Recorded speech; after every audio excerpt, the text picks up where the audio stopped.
right. Yeah, it's week 5. It's gonna be RW King starts, and sit your ass on the bench, guys. There's plenty of guys for that, definitely. But I think what we wanna do is we just wanna make sure we get guys that I mean, it's hard. It's hard to really pick guys where you're gonna say, "Okay, start them," because basically a lot of guys are in that upper tier of guys that are basically must starts. Right, and if they're a must start, it's really hard for us to go away from starting them. But I think there's guys that are on the fence, and those are sort of the guys that I wanna sorta talk about. Not every week we're gonna have, so many guys at this position, and it might be a little bit oddball, might have a couple guys at one and 3 at the other, something like that, but, I'm gonna try to spread it out for you most of the time, and I'm just gonna go ahead and get started, but my must start at quarterback this week, gonna be big Anthony Richardson.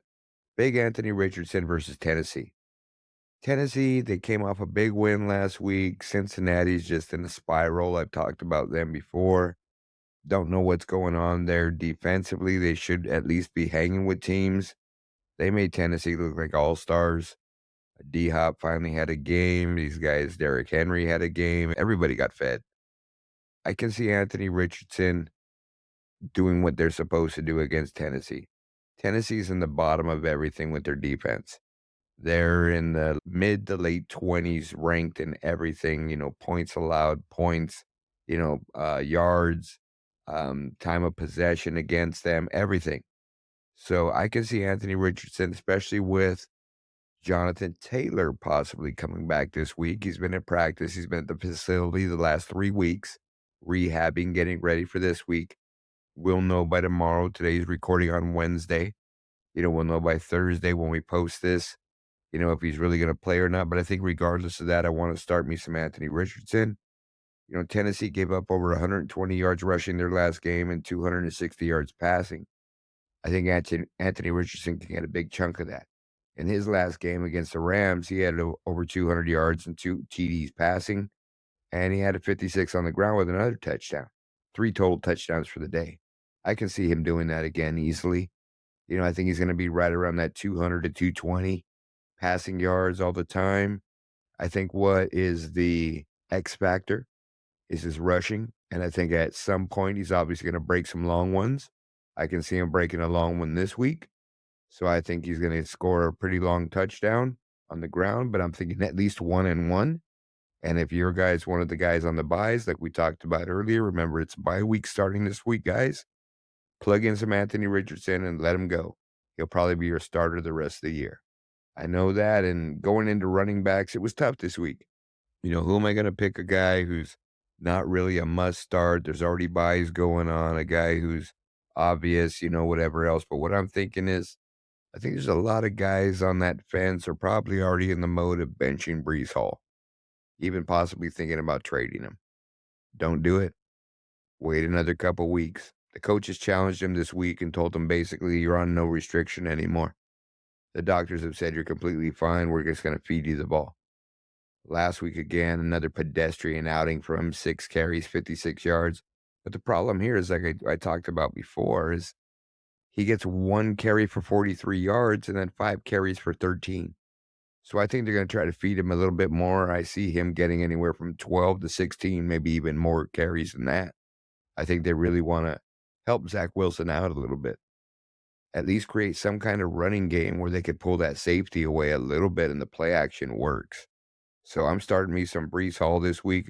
I think Breece Hall can collect himself this week, and he's playing a porous defense who's giving up yardage to everybody in every aspect, the Denver Broncos.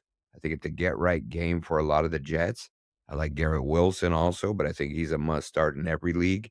And I'm calling out my boy Frosty Nips, Dale, who always talks about benching him because of Zach Wilson. He still gets 14 targets, bro. 9 catches. That's 9 points just on catches. Come on, dude, that's his floor.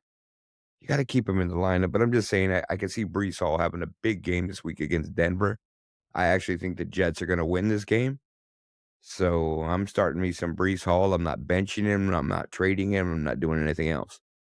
Another guy I want to start at running back and probably starting going forward just because of his ceiling is ridiculous is Aiching, the running back from Miami.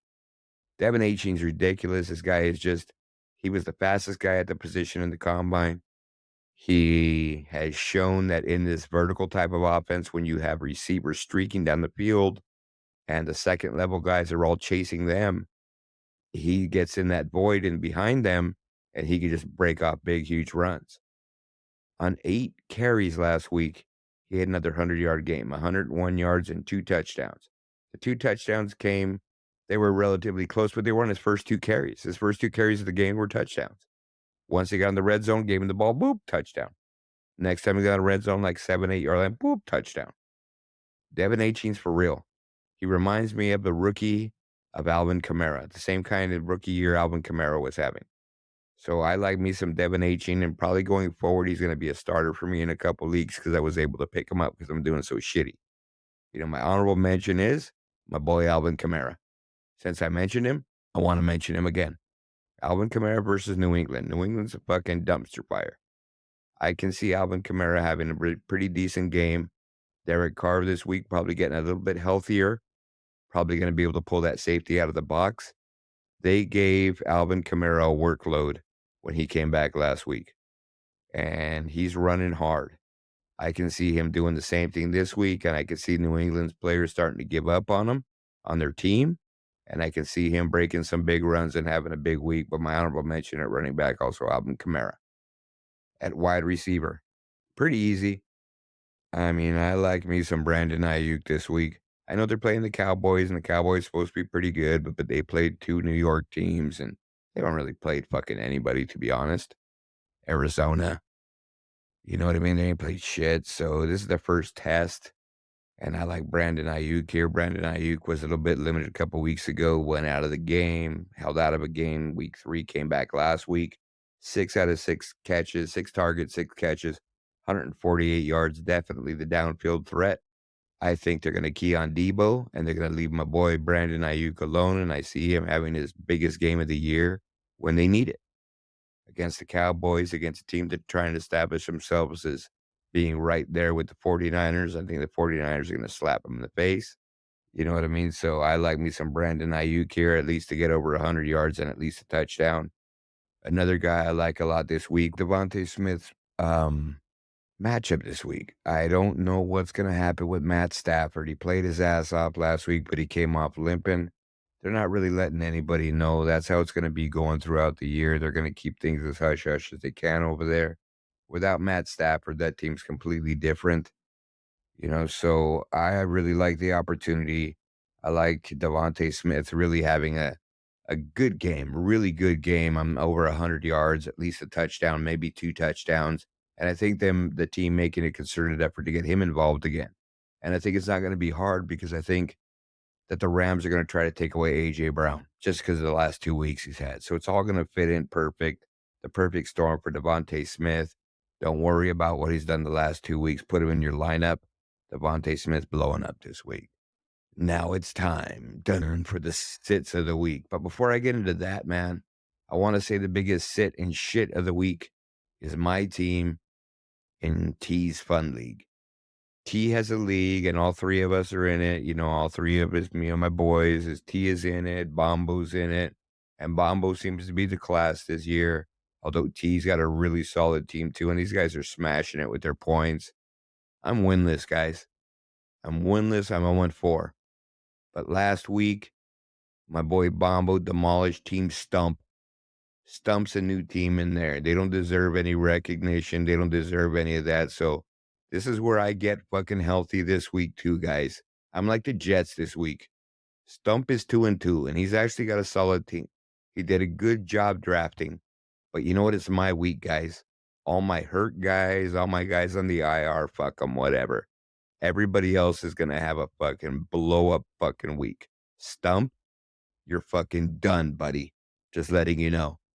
Yeah, at this point, dude, just empty out your roster and score a 0 because you're probably going to get heartbroken because I'm probably going to beat you by like half a point or something for my first win victory week of the year in the Fun League. I'm calling it out right now. So just want to throw that out too, guys. Probably going to get this cut from the producer level, but hey, I'm fired up, dude. Fucking 4 weeks and I haven't got a fucking win. That sucks. But now I'm gonna get into sit your asses on the bench Forget all that shit I told you about me not winning a game. All right, sit your asses on the bench this week.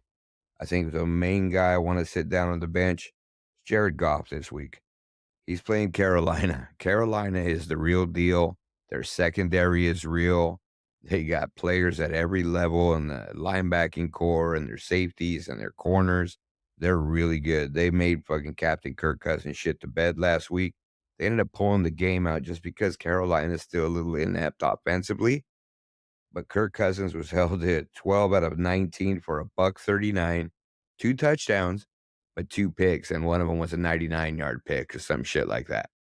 So I just don't like Jared Goff here. I know Vegas has him with one of the biggest spreads of the week at 10 points, but I think they're going to do it on the ground. I don't think they're really going to do it in the air. So I'm going to sit me some Jared Goff. I know that bye week's there, guys. So a lot of you guys might have him as your backup, but I'd look elsewhere, man, and maybe try to pick somebody else up. Now go into running backs that are going to sit your ass on the bench. Again, another tough one for me. But again, when I started looking at the matchup, how's he been doing the last couple of weeks? You know, it's probably one of those things where guys are thinking, my guy's going to break out this week. Wrong, Tony Pollard owners. Sit his ass on the bench. Last week, he had a fucking crappy outing in a game that they fucking supposedly were blowing open in Arizona, but he could only go 11 carries, 47 yards. He's been very pedestrian this year, and really, to me, he's been a little bit underperforming. He had one game, I believe, that really stood out to me. Other than that, he hasn't done anything, and now he's got the Niners this week. I'm finding someone else to play Tony Pollard. I know I drafted you high, but I'm sitting your ass on the bench.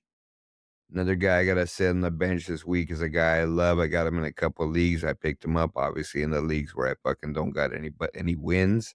Puka with another big win. You're saying, Psh, King, how can I sit Puka? He's a must start every week. Wrong.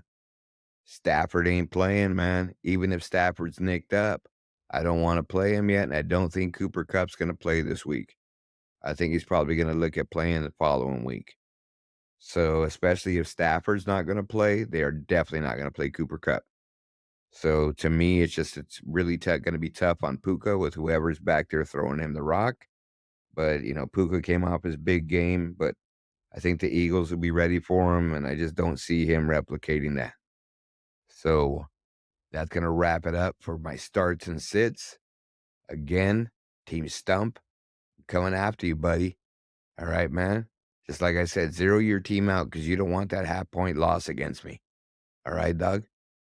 But for the Fantasy Island crew, I'm RW King, signing off. Deuces. I'm out.